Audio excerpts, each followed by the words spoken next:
maybe it's just a lot of guys, it may be just from societal norms and perceptions where, you know, guys have to be macho, we have to be stoic, we have to be resilient, but guys don't want to be vulnerable.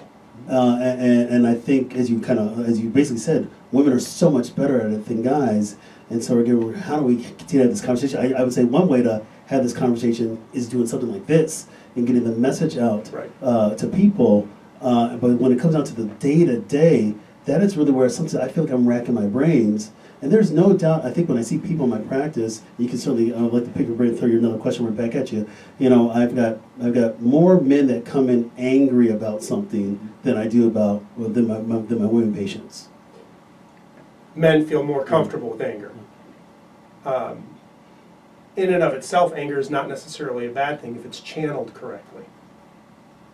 Men feel weak, I think, often when it comes to sadness or depression, because the energy around sadness is very different than it is around anger.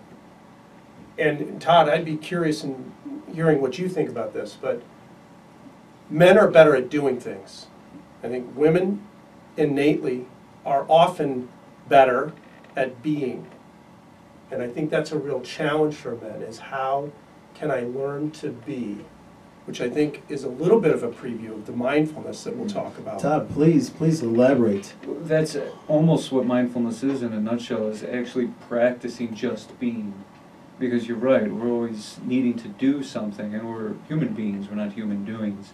And so mindfulness is really just the experience of just being present. And I think you're right, it's a little bit more challenging for men to tap into that or to experience that, and I agree with what you said about the energies of anger and depression.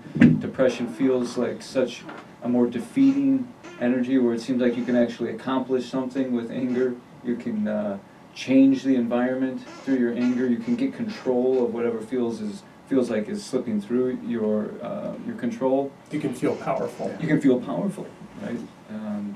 So depression reduces our energy and zaps motivation and so on, and so that affects the ability to do, which culturally, you know, there's that pressure to be doing, to be earning, succeeding, winning, providing, and so on, and yeah, it's going to take, I think, well, already, you know, you mentioned if you refer someone to a behavioral health specialist, it's going to be like, hey, stop. But it's already hard to get a man to be seen for any health issue, right? That is true. I have more women in my practice than men in primary care practice. So it's like to get past that onto mental health is a challenge. So I think it's a matter of educating also and bridging the gap. So we got great clinicians and great specialists, and then we need people like what you're doing to bridge the gap and help people find the way to connect with those resources. And I think a lot of this is going to be